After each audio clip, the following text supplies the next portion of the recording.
Assalamualaikum warahmatullahi wabarakatuh. Dalam pergulatan di akhir kekuasaan Amangkurat I, ada beberapa faktor yang menyebabkan Trunojoyo begitu mudah mengalahkan pasukan Mataram dan menduduki ibu kota Mataram waktu itu. Di samping kekalahan pahlawan terhebat Mataram, Pangeran Purbaya, tidak ada lagi tokoh yang bisa diandalkan karena semuanya sudah disingkirkan sebelumnya oleh Amangkurat I. Sehingga Amangkurat I sudah tidak ada yang membela lagi kecuali dari anak-anaknya sendiri. Eksekusi terhadap Pangeran Pekik misalnya yang berasal dari Surabaya, hal ini memudahkan Trunojoyo menguasai daerah Surabaya dan sekitarnya. Dan seolah wong wetan atau orang timur sudah tidak peduli lagi terhadap Mataram.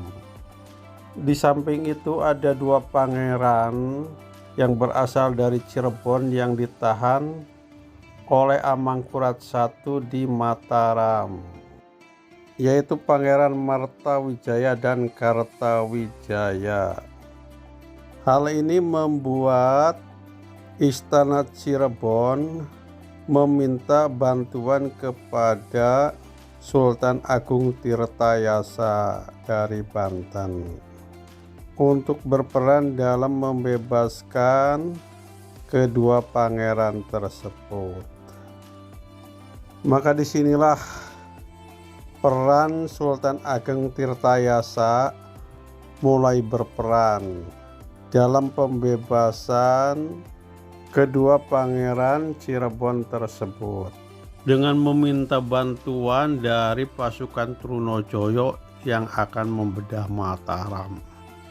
Sultan Ageng Tirtayasa kemudian mengutus utusan kepada Trunojoyo yang bermarkas di Kediri dalam upaya pembebasan kedua pangeran Cirebon dengan imbalan bahwa persenjataan akan dibantu sepenuhnya oleh Banten dan Cirebon, dan hal ini disetujui oleh Trunojoyo.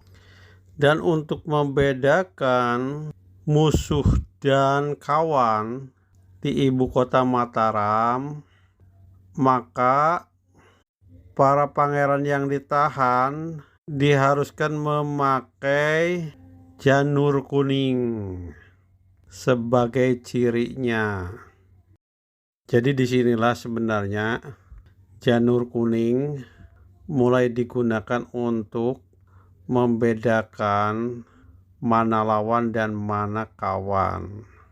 Dan istilah janur kuning ini digunakan oleh Presiden Soeharto yang waktu itu menjadi komandan dalam serangan terhadap Belanda di Yogyakarta. Dan peristiwa itu telah difilmkan dengan judul Janur Kuning. Jadi sejarahnya janur kuning itu awalnya mungkin dari peristiwa pembebasan dua pangeran Cirebon yang ditahan di Mataram. Sebenarnya pihak Cirebon yang ditahan oleh Mataram awalnya terdiri dari 3 orang, yaitu Panembahan Girilaya yang merupakan ayah dari kedua pangeran tersebut.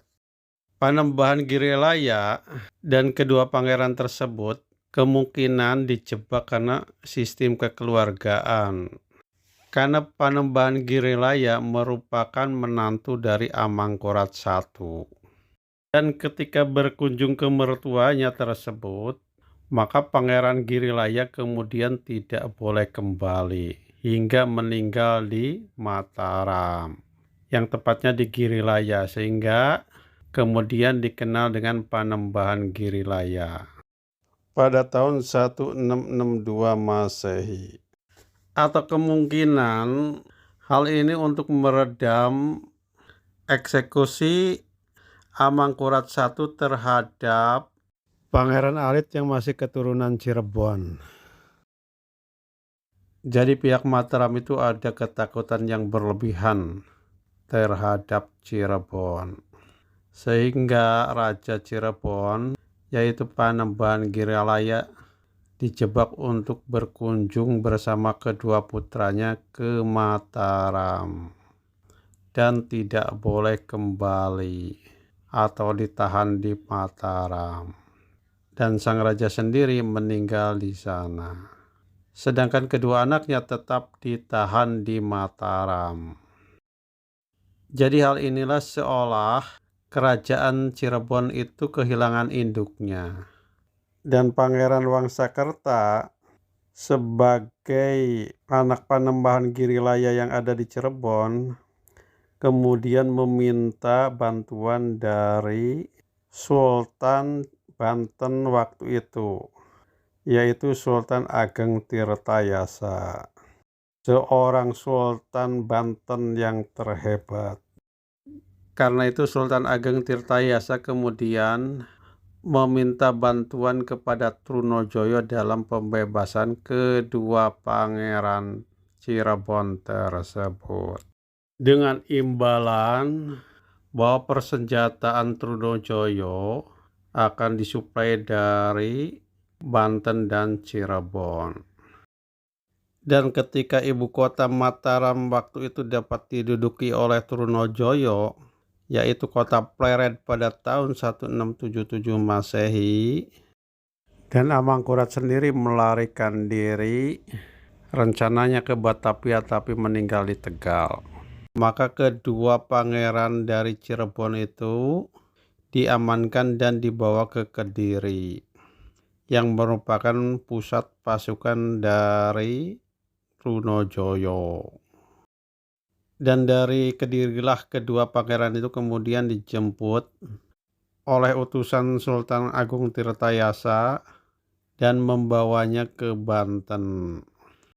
Dan di Banten kemudian kedua pangeran itu diangkat menjadi sultan.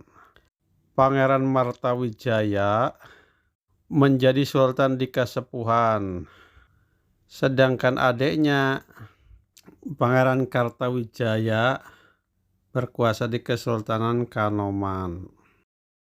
Demikian, Assalamualaikum warahmatullahi wabarakatuh.